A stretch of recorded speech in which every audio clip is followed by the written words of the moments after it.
I'm Catherine Mazzone here on behalf of Mojo Streaming, and I'm very proud and honored to welcome our guest, Eduardo Goncalves. He has been a long time conservationist, and he is heading a coalition now to ban trophy hunting, the importation. You want to get rid of all of it, don't you, Eduardo?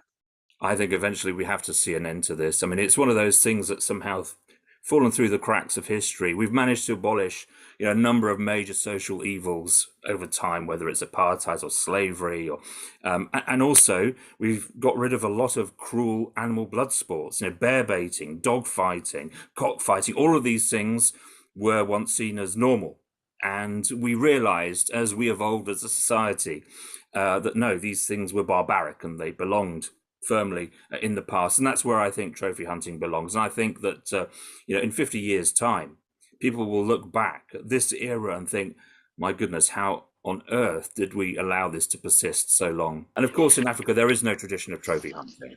This is Right. something that's completely alien to local culture. In fact, most people in Africa are bewildered and even angered by it. Because there's so many inconsistencies and contradictions and hypocrisy. I mean, you've got people who sometimes in situations of great hunger, and yet they're not allowed to kill local wildlife upon pain of imprisonment or so on, and yet a wealthy white westerner can fly in and kill the exact same animal for nothing more than fun. So they can't even kill it for food, even in times of desperation, and yet we white people can go there and kill those animals for fun. And of course, this breeds resentment. It also makes it very much harder to tackle problems like poaching and wildlife trafficking, because essentially trophy hunting is the same. These are animals that are all going to get killed for one reason or another. They are killed for their horns or their tusks, either to sell onto the black markets in Asia or to adorn the living room of a rich, white, wealthy hunter. But the end result is the same. The animal's killed and the tusks, the horns, or whatever have been taken away. So it is absolutely indistinguishable. And because of that hypocrisy, it just makes it so much harder to really tackle problems like poaching and wildlife trafficking. People say, well, hang on a second. You're telling me I can't do this, and yet this guy can just fly in and he can do this with total impunity. I don't get it. White people have been doing that for a long time, going in and doing whatever they want. Um, I think there's been a real Well, this is a shift. I mean, that's a really strong point, because this is a continuation of values and structures, power structures that have largely been done away with, which is a continuation of colonialism. It's a perpetuation and an entrenchment of those old elitist structures whereby it's the rich whites that own the land. Because when you go to Africa, let's say, to go and shoot a lion or a giraffe or an elephant or whatever, the company that you will book your holiday through and go on your trophy hunting holiday with is white owned. The people who own the land where the hunting goes on, they're whites as well. And so even though many countries in Africa, they now know democracy, they've now got majority black rule and so on, but actually those privileged whites who controlled everything and who were the settlers of the colonialists, they're still calling the shots, quite literally. And so that's why this is, a so-called sport that is wrong in so many dimensions, not just because of the cruelty, not just because of the damage to conservation, but also, how it fragments communities, how it perpetuates these inequalities and social injustice in these countries. Why then do we hear that there are instances in which um, these governments benefit?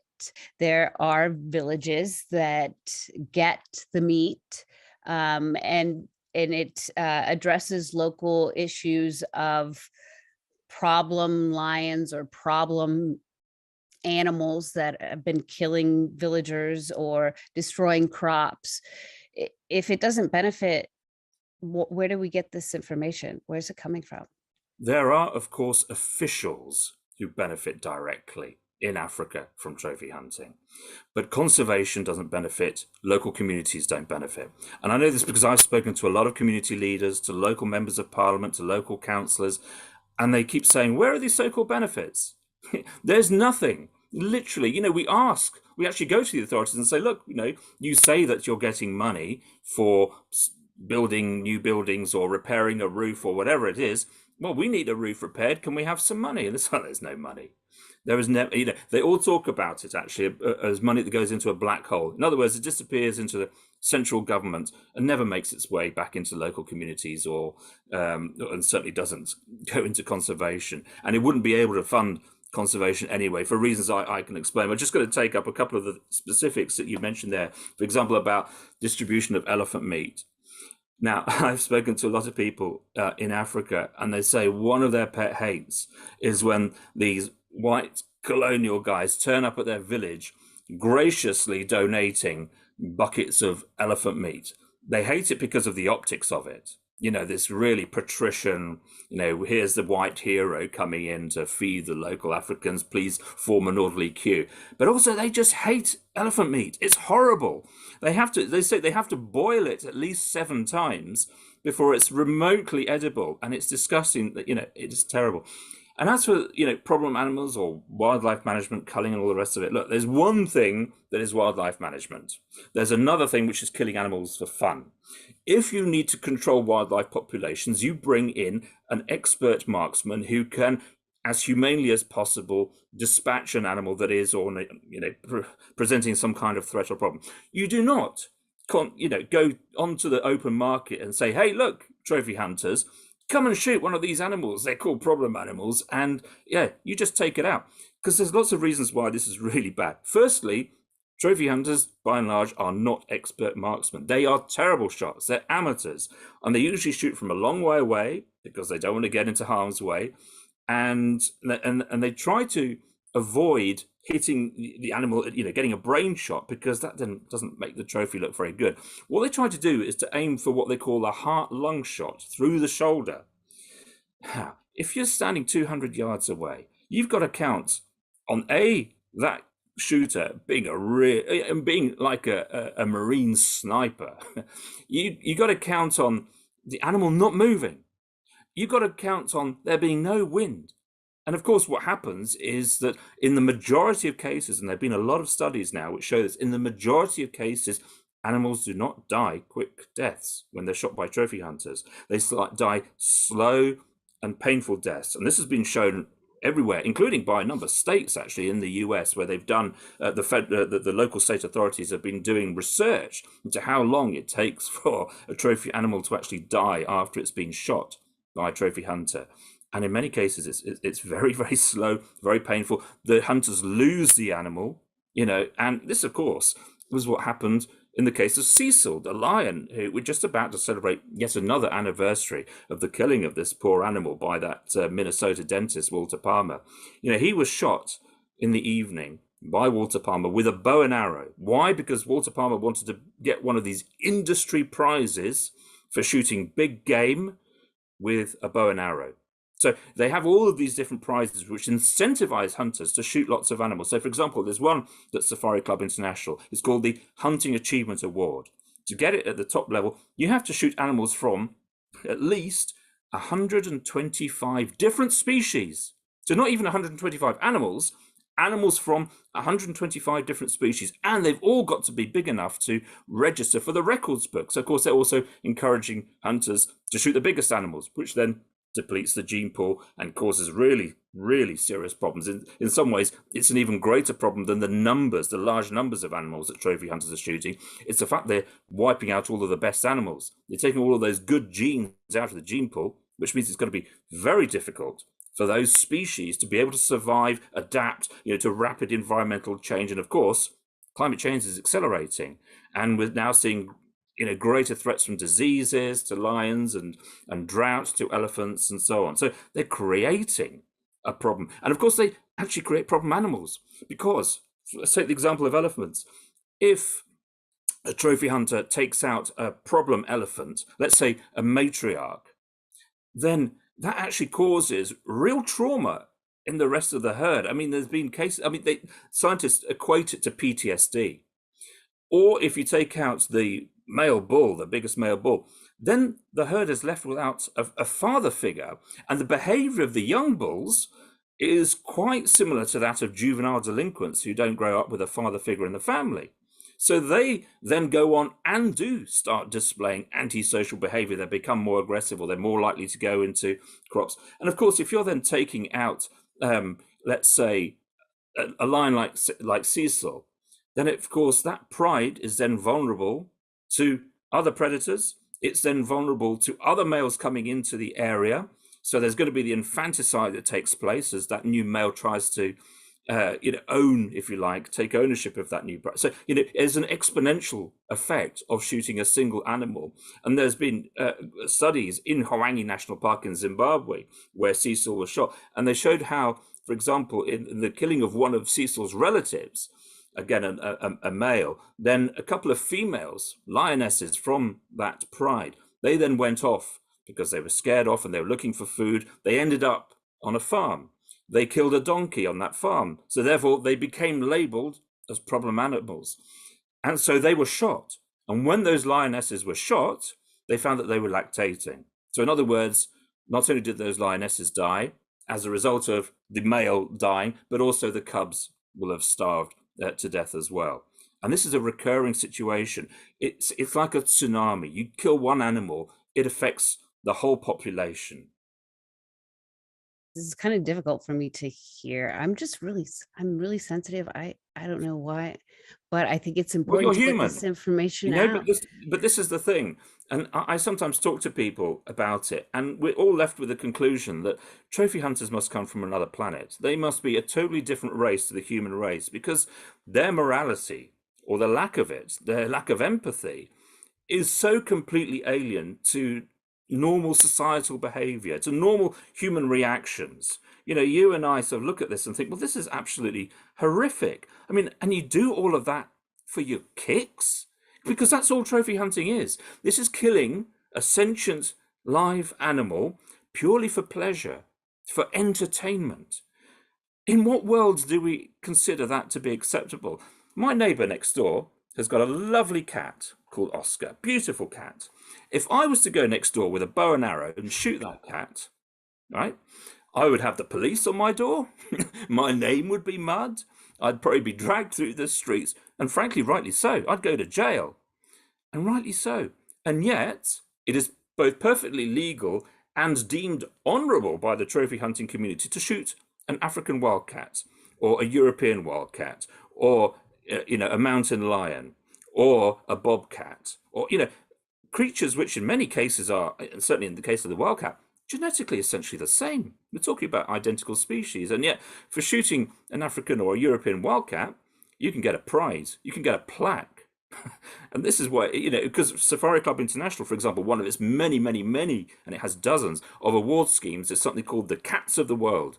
And basically, you have to shoot 5 different types of cat species, and you've got a nice menu to choose from. So you can shoot a bobcat, you can shoot a Canadian lynx, you can shoot a mountain lion, you can shoot a lion, a leopard, a cheetah. There's fewer than 7,000 cheetahs left in the world. They've disappeared from 98% of their territory in the last few years. They're on the very brink of extinction. Yet, it is still perfectly legal to go and shoot a cheetah just for fun. Some of these animals have to be on the endangered species list. They How are. how does how do trophy hunters usurp that? It's the laws, the international laws on this are kind of crazy. So we have CITES, the Convention on International Trade in Endangered Species in Fauna and Flora, its full name, CITES. And that is supposed to protect endangered wildlife from trade. So basically, killing, taking an animal, taking it back home, and all the rest of it. That's all very well. There's a slight problem, though. There's a loophole. There's an exemption, which says, well, technically, when you shoot an elephant or a lion or a cheetah or whatever it is, that's not commercial trade. We consider that to be a personal or household effect. These are the words that are used. That's the language that's in there. And therefore, you're all right. All you need to do, get a permit, signing it off, and go ahead, go and shoot them. So, CITES has got, well, thousands of species of both, plants and wildlife that are considered to be in danger of going extinct. And yet, You can shoot them all, even the ones that they have a different system of classification. You've got Appendix 1, you've got Appendix 2, Appendix 3, and so on. The Appendix 1 are the really endangered ones, those that are considered to be, most likely to go extinct. Cheetahs are on Appendix 1. Doesn't matter. You can still go and shoot a cheetah. You can still go and shoot a polar bear. We know that polar bears are threatened by climate change. There's around 22,000 polar bears left at the moment in the world. And we know that they already face this threat. And there's all sorts of discussions and talks and agreements and negotiations to try to curb these threats. And yet, at the same time, it's perfectly legal for you or I or anyone to pick up a gun, fly to Canada, and shoot a polar bear just for fun. And of course, one of the things that happens is that the illegal trade in wildlife benefits. It manages to use these loopholes. So, polar bears being an example, but actually black bears, brown bears are an even better example. So, people who like to get hold of gallbladders from bears because they're part of Chinese medicine, traditional Chinese medicine, so-called, although there's no scientifically proven benefits. But anyway, they are popular. So you can go and shoot a bear in order to acquire its gallbladder, for it to enter the market for traditional Chinese medicine. But yeah, then you just fill out a form saying you're a trophy hunter. All becomes perfectly legal.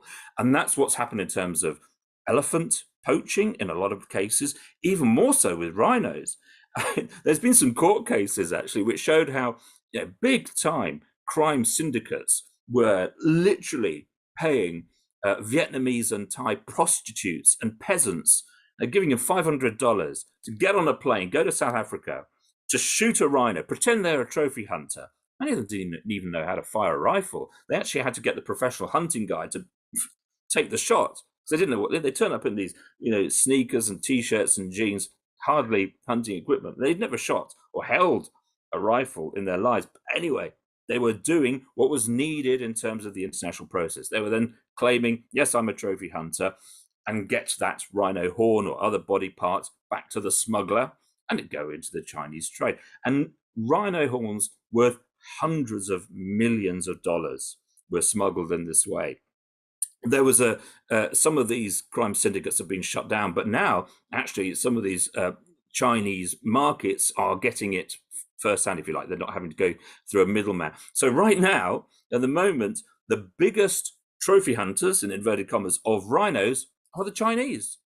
They're taking home something like a third of all the rhino trophies, supposedly as hunting. Now, the Chinese don't have any tradition of trophy hunting. And there's so many examples. The Singaporeans, they don't have any tradition of trophy hunting. And yet, you look at the CITES database, and you've got these incredibly precise numbers of batches of crocodile skins, supposedly going from Africa back to Singapore as hunting trophies. No, they're not. They're going into the crocodile leather business. But they're getting around the system and the controls and restrictions and so on by claiming they're trophy hunters. And you can tell that it's complete baloney, because you can see the entries. They're like, in one year there's 500 going to this place in Singapore. In another, there's 1,000 going to this place. In another, 2,000. And you kind of got to ask the question, wow, these Singaporeans, they love crocodile hunting to the exclusion of all other species because they don't hunt anything else. And isn't it incredible that they're able to hunt crocodiles in such extraordinary, precise numbers? The system is shot to pieces. It needs urgent reform. One of the arguments I've heard is that trophy hunting is not poaching. It's not poaching. So but it's the same. At the end of the day, what happens? The animal is dead. Its tusks or its horn has been taken in order to benefit a human, whether it's financially, through poaching, or through pride. And of course, one of the things that psychologists and criminologists are quite fascinated by trophy hunters, because their mindset is so different from the rest of society, it would seem. What are the motivations of going out and killing an animal? And there's quite a few that have come up in the literature. And so one is, it's about this lack of empathy. And there's a link between, or people who abuse animals and indeed trophy hunters are more likely, the data suggests, to be involved in things like domestic violence, abuse of children,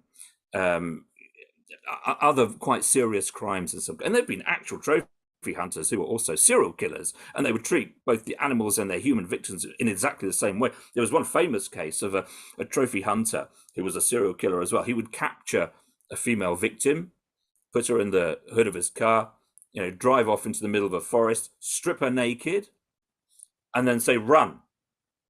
And he would give her like a 5-minute start, and then he would stalk her through the woods with his gun, just as he would an animal. And then he would catch up, shoot the woman, and then take bits off her to keep as trophies, as souvenirs. So it's the exact same behavior. Addiction is another thing that often comes across. And I've been talking to trophy hunters. In fact, I went undercover for about a year, and I was talking to a lot of British trophy hunters and telling them I was one of them. And they said some of the most extraordinary things. There was one who said, look, this is just like mainlining on heroin, which is extraordinary. Anyway, it's when you talk to these people, your mind is just blown, and you can't think, have I got anything in common with this person, with this human being? But yeah, costly signaling is an expression that the psychologists use it as well. So in other words, the trophy hunter is doing this to show off their prowess, both in terms of lording it over a beast of the jungle.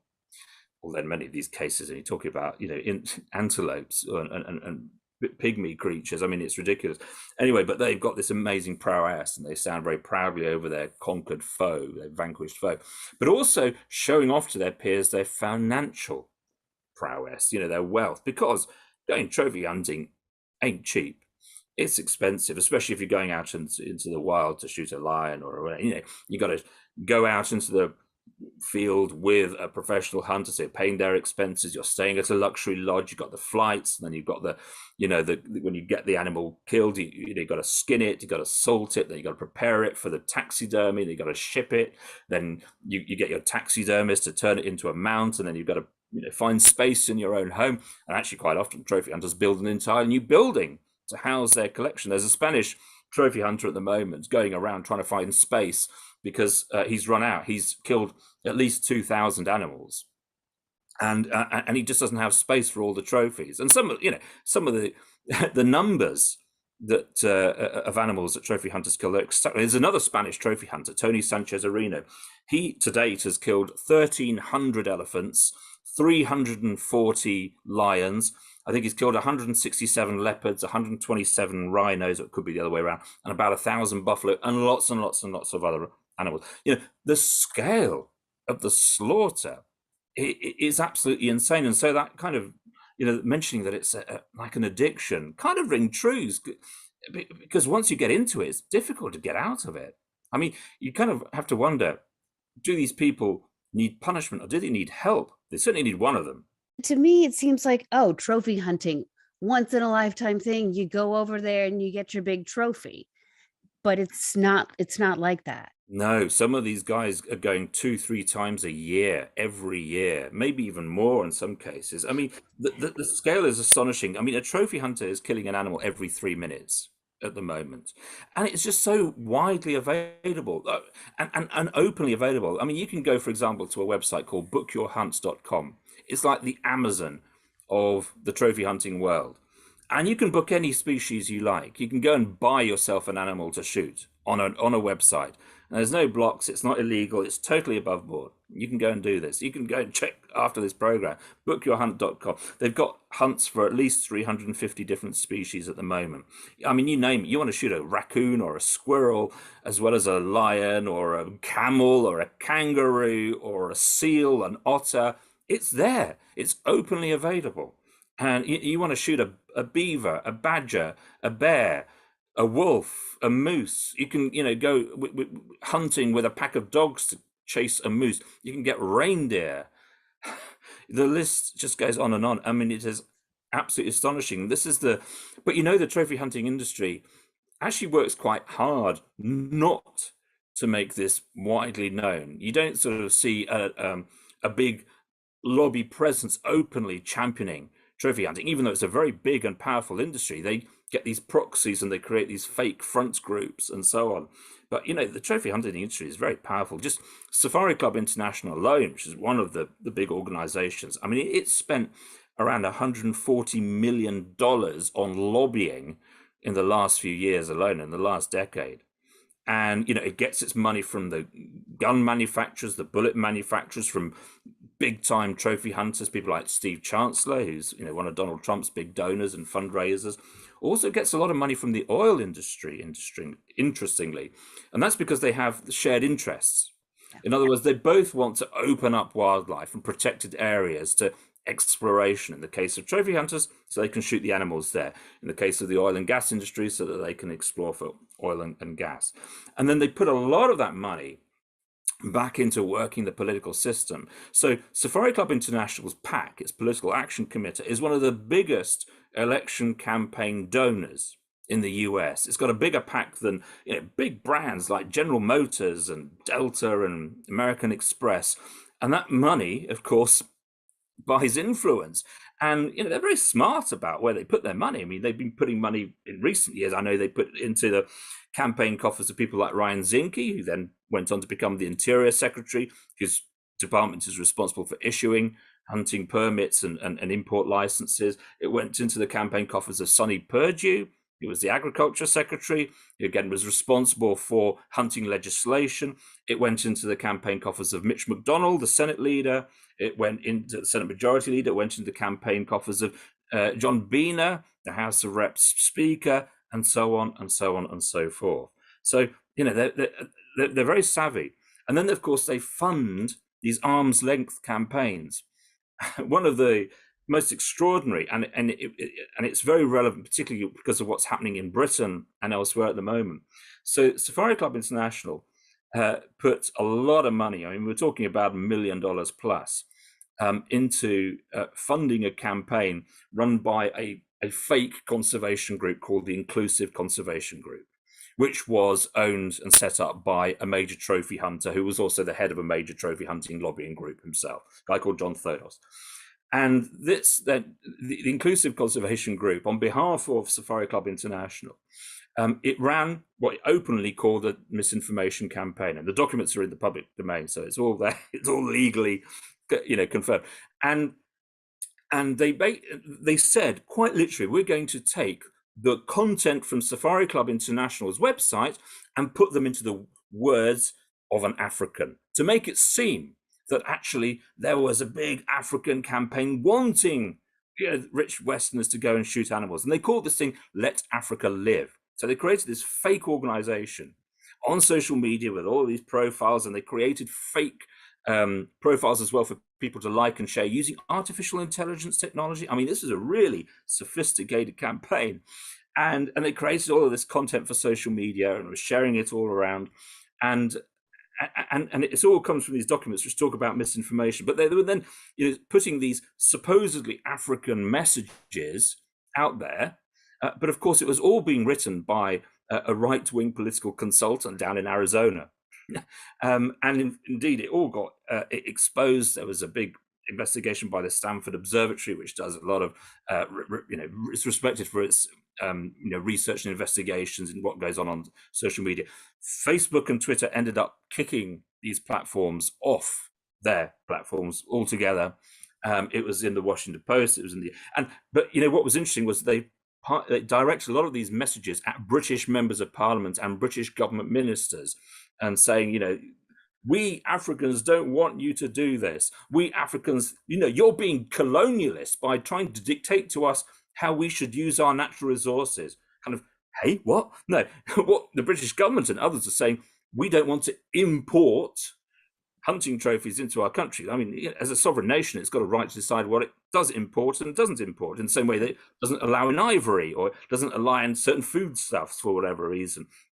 And it's not, it's trying to create this, reversing, if you like, the language of actual Africans who, of course, they believe trophy hunting to be an expression of colonialism. But no, they were turning it all around. It's very Orwellian.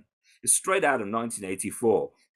Indeed, it's straight out of the playbook of big oil and the tobacco industry, because, of course, they use a lot of the same political consultants.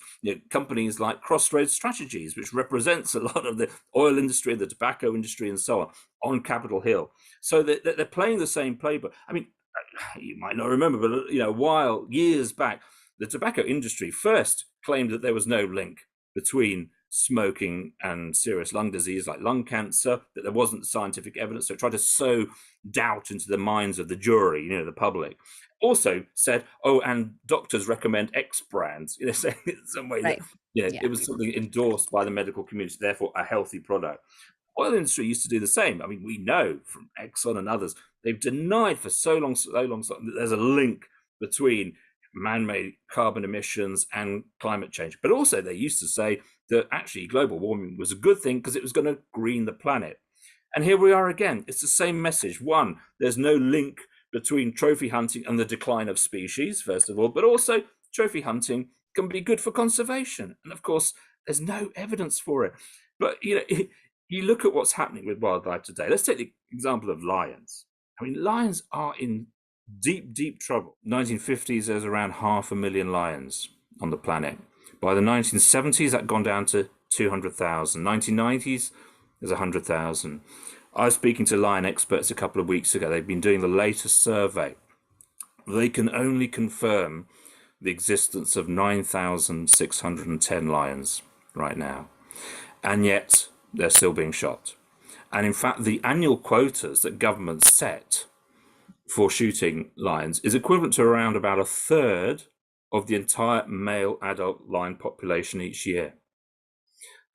and this is, which doesn't mean necessarily all of those lions are shot, but there's no way that lions can regenerate or replenish their populations. The numbers are just going down and down. So I mean, this whole argument that conservation is supported by trophy hunting is complete baloney. Just look at the numbers of what's happening to the species. If it was supposed to be good for conservation, it's not doing a very good job.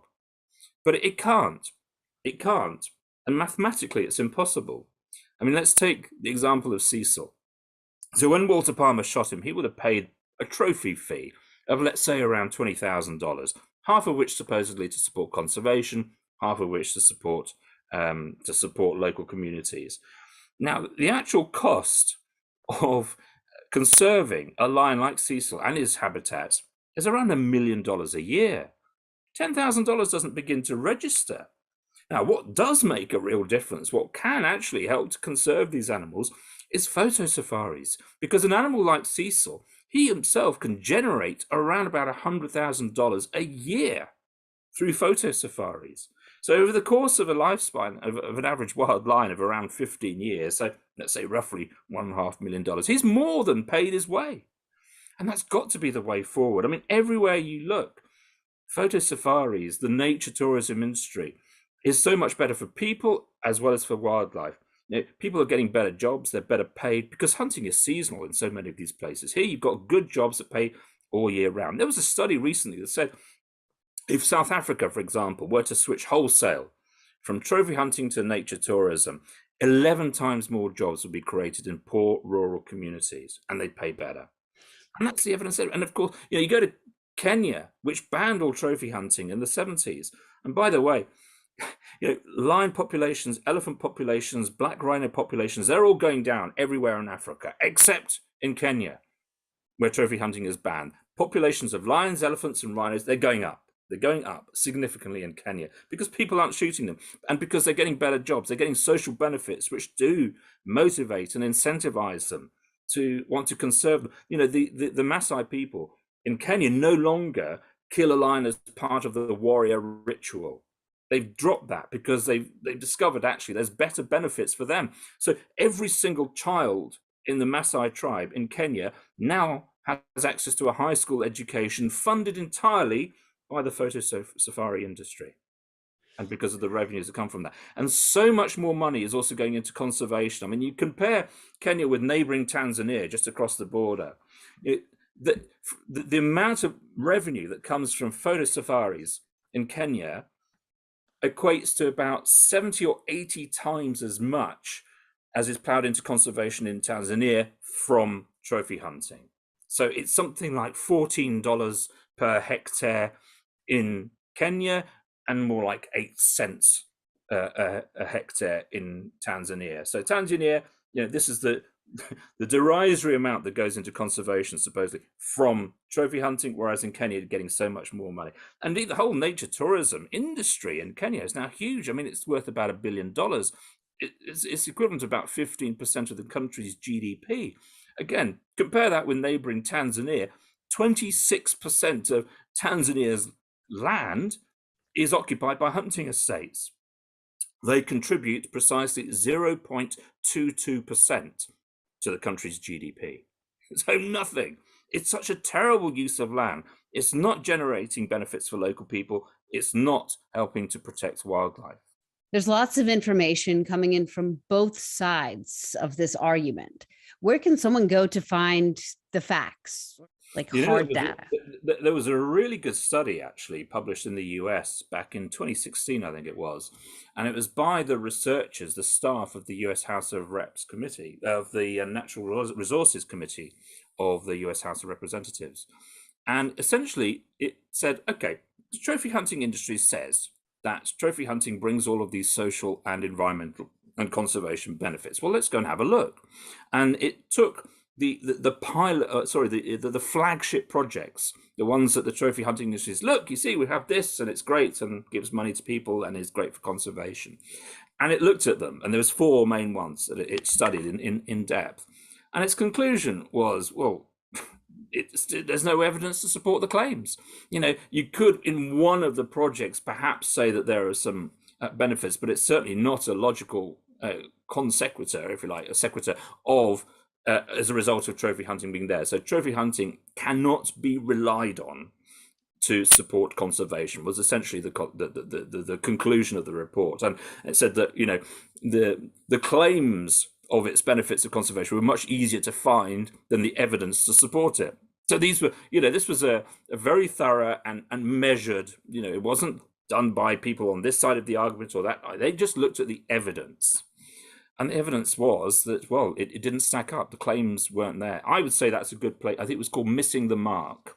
And as I say, it was written in 2016, and it was a report for the House of Representatives Natural Resources Committee. So in very sort of measured political language that researchers, you know, scientists often don't deal in black and white, but, you know, in that sort of, you know, shades of gray, and we sort of balance things up. It's one of the best, well, it is the best report that I've seen that looks at those claims made by the hunting industry and scrutinizes them to see if they actually stack up. There's also an IUCN scientist who has been researching this for some time, called Dr. Bertrand Chardonnay. And he, again, has looked into the economics of the hunting industry and photo safaris, and looked at, you know, what's the reality behind the claims of both sides of the argument. And you know, he deals in hard statistical evidence, figures, numbers, things that you can't contest. And the data that he has trawled through and pulled together is, again, very revealing, and shows, on the one hand, the paltry contributions generated from the trophy hunting industry versus the very real and tangible consequences of the photo safari industry. You know, at the end of the day, a species like lions, if you were going to try and fund conservation through trophy hunting, you're talking about an absolutely enormous number of animals that would have to be killed. So scientists say that in order to protect the lion species, that the cost of that is going to be about $1 billion a year. Well, if you look at the amounts that come from trophy fees, and assuming, which of course doesn't happen, but assuming that every single penny of the trophy fee goes towards conservation, that's meant to go to conservation, does actually go there. If that were the case, you'd have to shoot something like 100,000 lions a year, which has got 2 very obvious problems. One, public opinion ain't going to support that. Secondly, that's actually 10 times as many lions as actually live in the wild today. Yeah, there's not enough.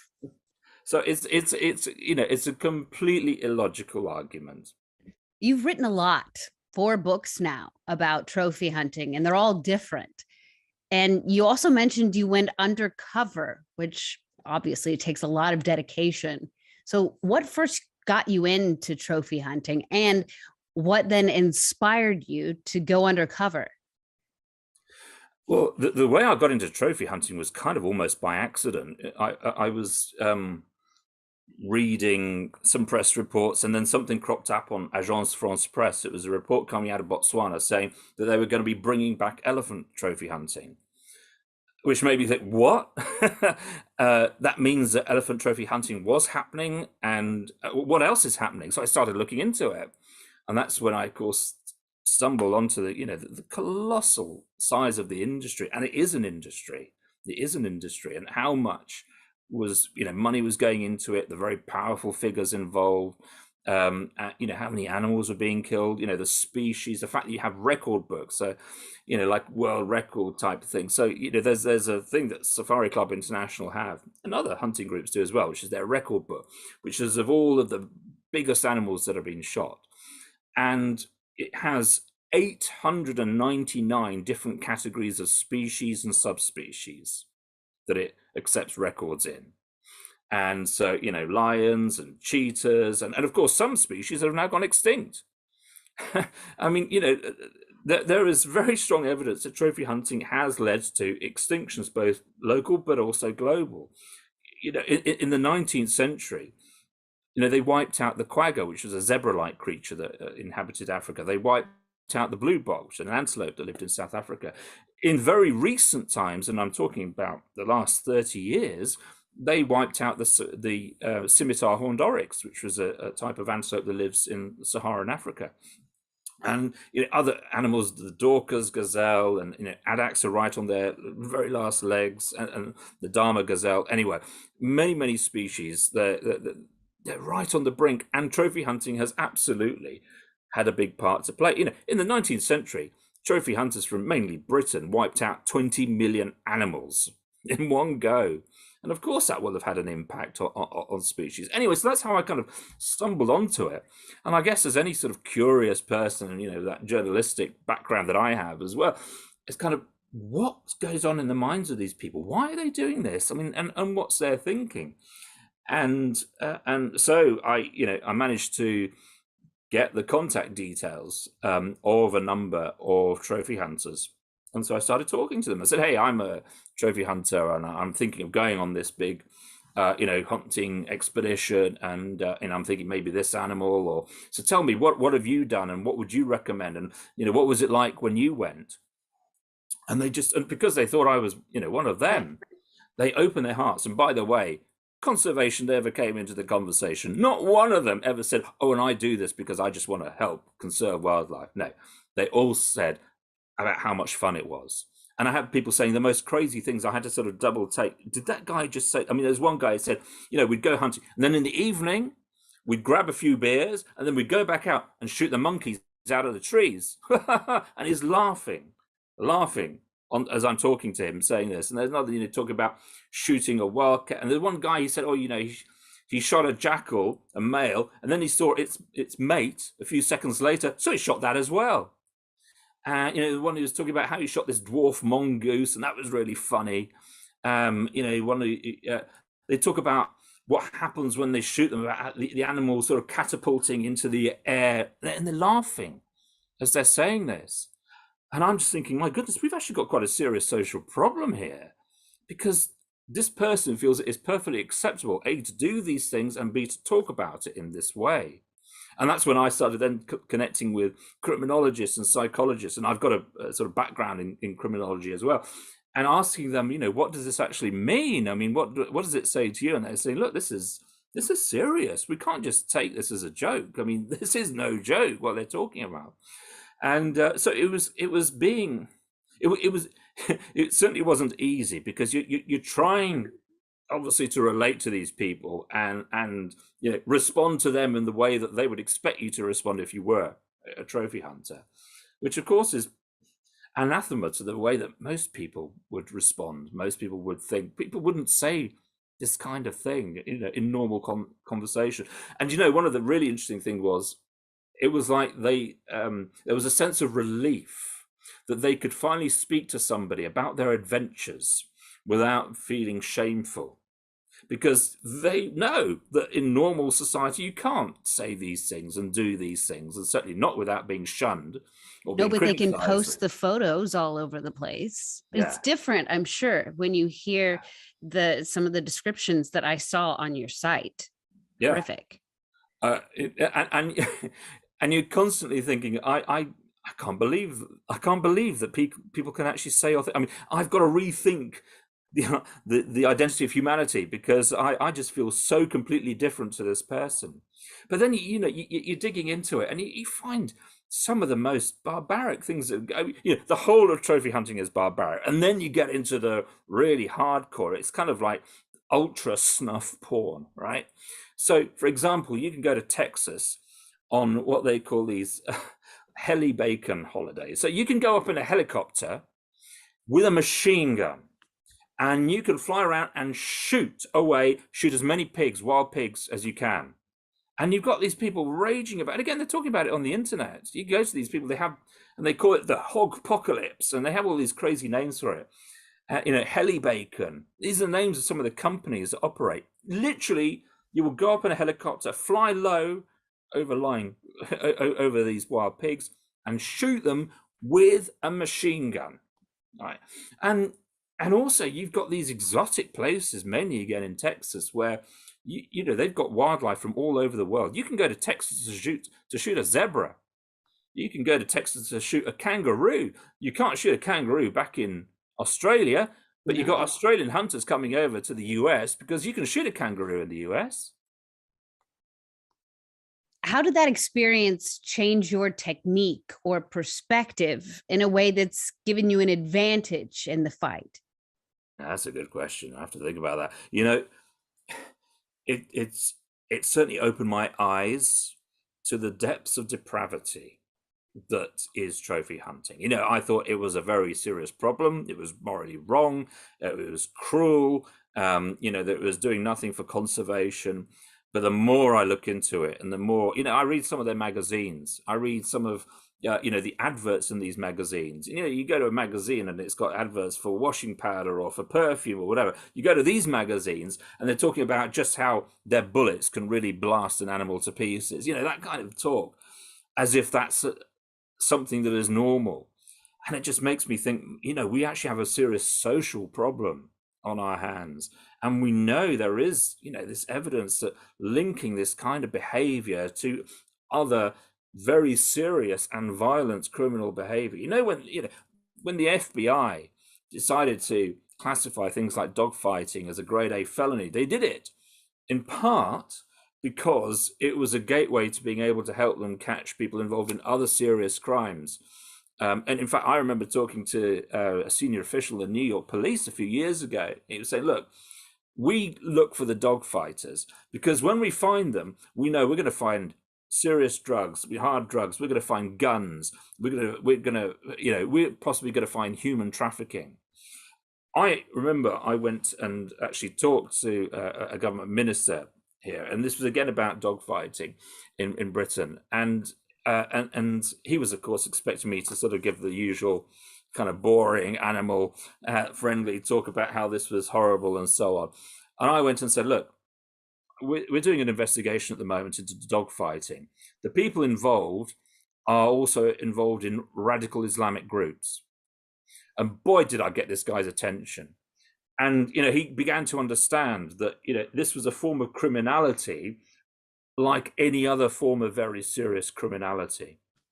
And you do see that. I mean, I was involved in an investigation which eventually, and it was on the BBC and so on, eventually broke up Europe's largest dogfighting crime syndicate. And they were organizing, dogfights with prize money of like $50,000 a shot.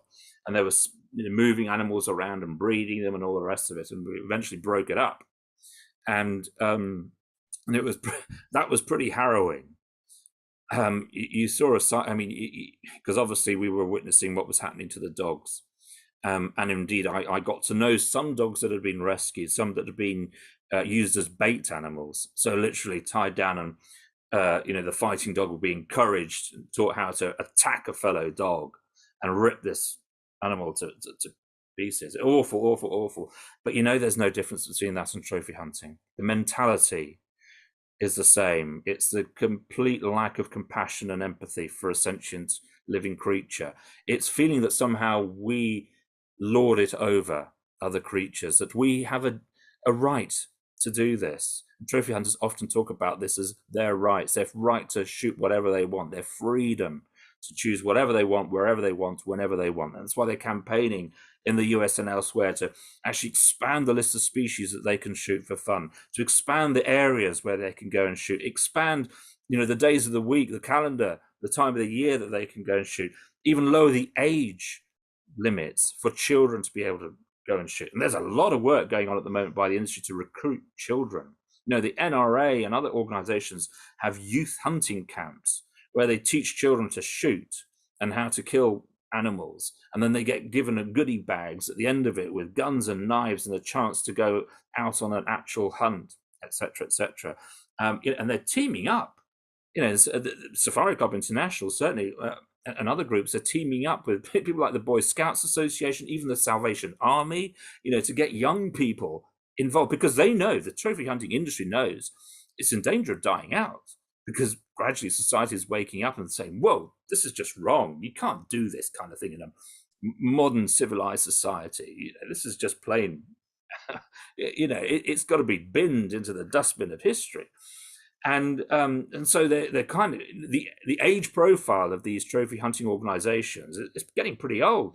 And so there's smaller and smaller numbers going to their big conventions, like the Safari Club International Convention each year, which is like the big show. Get about 1,000 companies there every year that are involved in the trophy hunting industry, organizing, and you can go and buy any animal you like. And in fact, they have these auctions at the convention where companies donate an animal hunt, and Safari Club International then auctions that hunt, and that money is used for its lobbying campaign. So, for example, this year, they were auctioning off polar bears, they were auctioning off leopards, anyway, all sorts of animals, just to raise money to fight, for example, what the British government is looking to do, banning imports. And, and of course, this is something that's there's a number of countries now looking at this. So it's desperately fighting this rearguard, and is working very hard to try and engage young people. And so they encourage, there's a lot of trophy hunting companies in Africa where you can go as a whole family and shoot a bucket load of animals, 13, 15 animals for the whole family to shoot. Young children are taught how to shoot an animal. I've got pictures, horrific ones of, kids that are 8, 9, younger actually, with a dead monkey that they've shot. And by the way, primates are really popular with trophy hunters. And that is perhaps, there's nothing about trophy hunting that isn't shocking, but this is shocking in a different way because primates are so close to us. Genetically, we share so much of the same DNA, and yet some of the most popular animals shot by British and American trophy hunters are primates. Shakma baboons, Hamadryas baboons, vervet monkeys. They love vervet monkeys. It's one of the most, they're tiny little beautiful monkeys. People like to shoot them. There was one British trophy hunter who I spoke to when I was undercover, and he said to me, "I just had this thing. I had to go and shoot a baboon. I was just obsessed by it. I needed to go and do this." And he goes on and on about this obsession. He just needed to feel what it was like to shoot a baboon. And unfortunately, these aren't, when the trophy hunters say these kind of things, they're not exceptional things. They're not outrageous, and generally they talk quite, sensibly. Some of the leading figures in the trophy hunting industry who are respected, who who are members, for example, of the ill-fated White House Committee, the so-called International Wildlife Conservation Committee, which was filled with trophy hunters, and they create these own fake conservation groups. There's one called Conservation Force, set up by the president of Safari Club International. Is a guy called John Jackson. The Conservation Force isn't a conservation group. It's a lobbying and litigation group on behalf of the trophy hunting industry. It took the state of New Jersey to court when New Jersey tried to ban trophies coming in from its seaports and airports. It took Delta to court when Delta said we're not going to transport black rhino trophies and other endangered trophies. It's constantly taking, the US government to court, the Fish and Wildlife Service, etc., etc. It fought a campaign with Safari Club International. It's called the Fighting for Lions campaign. Now you hear that and you think, wow, great, they're going to try and support lions. No, it was fighting for the rights of trophy hunters to shoot lions. What they wanted to do was, there was a lot of talk about lions being classed as endangered by the IUCN on the IUCN's red list, by CITES as an Appendix 1 species, by the US Fish and Wildlife Service in the Endangered Species Act, and so on. So they ran this $2 million campaign to stop lions being classed as endangered, even though, as we know, their numbers are just going through the floor. There's just a complete collapse of lion numbers. So the Fighting for Lions campaign was to try to stop lions from being classed as endangered, because then it'd be much harder to legally shoot them for fun. And this is the way. So, and John Jackson, who heads up this organization, he's one of the world's most prolific lion and elephant hunters. He's written openly about, his delights when he shot a lion. He describes in quite detail, how the lion's head explodes in a cloud of smoke. He says there is nothing more intimate or satisfying in life than an elephant hunt. And he's got his name all over the record books and so on. Now, this is the measure of the guy. And yet, he has been allowed to sit on the IUCN Lion Working Group. So this is the committee within the global conservation community which decides, should lions be classed as endangered? What should we be doing? What should we be telling governments to do? What money should be there to conserve lions? And he sits on that committee, and various other members of his organization, and they're all, many of them are record-breaking trophy hunters.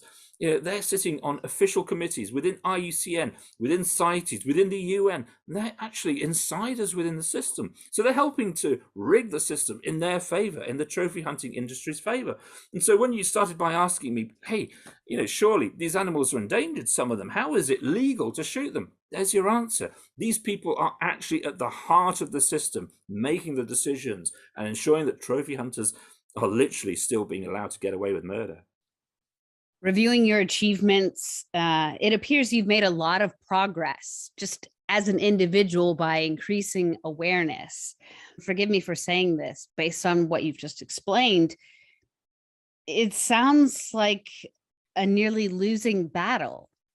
So how do you move forward without feeling defeated?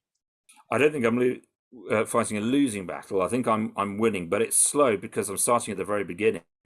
And the trophy hunting industry has worked very hard to keep this under wraps. It's not something that's talked about generally on the news every day. And the first step, as you know, whether it's policy change or getting, public reaction, is education, it's awareness, it's telling people what's going on. And so the first stage of our campaign is exactly that. It's revealing the truth. It's showing what these people actually think, what they say, what they're doing, the cruelty behind it, the fact that you can win prizes for shooting large numbers of animals or shooting big animals with just a pistol. There's a prize that Safari Club International gives you if you shoot big animals with either a longbow or a pistol. I mean, it's crazy.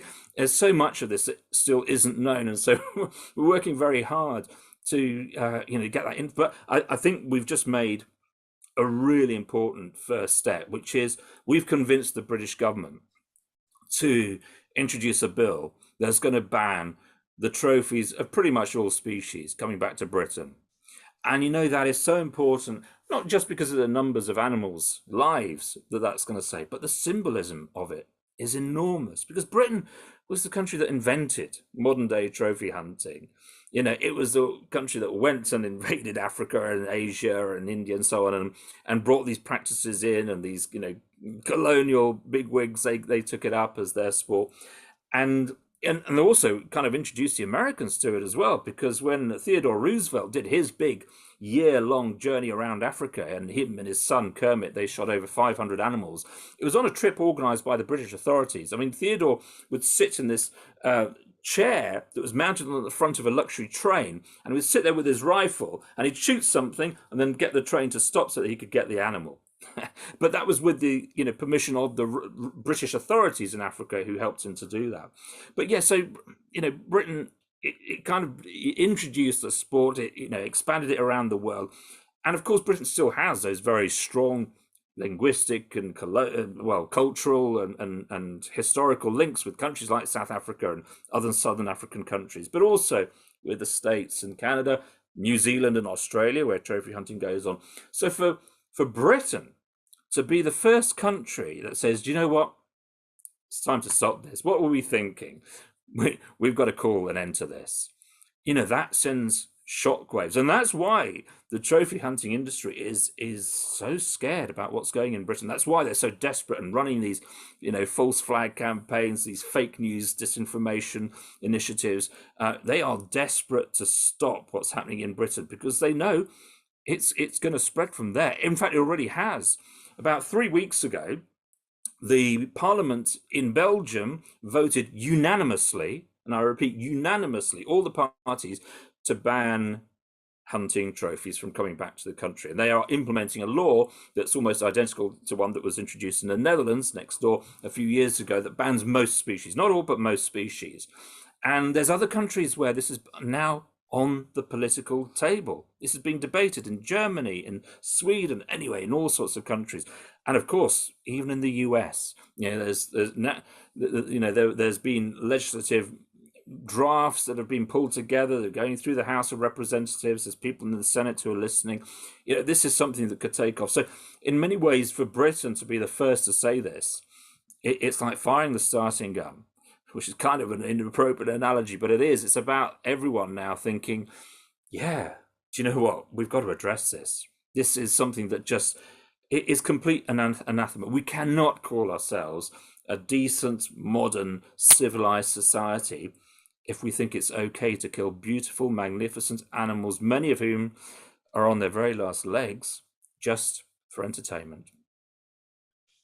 And what did I not ask you? There's probably just one other thing I would say. Please. The public's already there ahead of the politicians on this. There have been a number of opinion polls in Britain, in Belgium, in Germany, even in the US. And pretty much everywhere, when you ask people about it, about 9 out of 10 people are saying, hey, this is wrong. This is wrong. So even in the States, even in Germany, which also has a very strong hunting culture, when you talk to them about trophy hunting, and even some meat hunters in the US, they will say, no, trophy hunting, that's just wrong. I don't agree with that. I think it's just plain wrong. And, the tide is turning, and the public are already there. So all we're doing really is encouraging the politicians to heed the will of the people. And so, we're telling people, get in touch with your elected representative. Let them know how you feel about this and how strongly you feel about it. Because at the end of the day, they want re-election. They want to stay in their jobs. And tell them that your vote matters and that your vote will be decided once you've heard from them what they think and what they're going to do about this. Because it's time to act. We're way past talking. The US government is saying lions could be extinct in the wild by the year 2050. That would be the first extinction of a big cat anywhere on Earth since the saber-toothed tiger died out in prehistoric times. The saber-toothed tiger disappeared in pre-biblical times, and yet we could see the first big cat about to go extinct. And trophy hunting, unfortunately, plays a big part in that story. Eduardo Goncalves, thank you so much for being with us here on Mojo Streaming. It's truly a pleasure to have had the opportunity to speak with you today. And we do encourage folks to check out some of Eduardo's work. He, again, has 4 books available. You can head to his website. And of course, if you haven't already, please subscribe to Mojo Streaming to see more videos like this one. Thanks so much.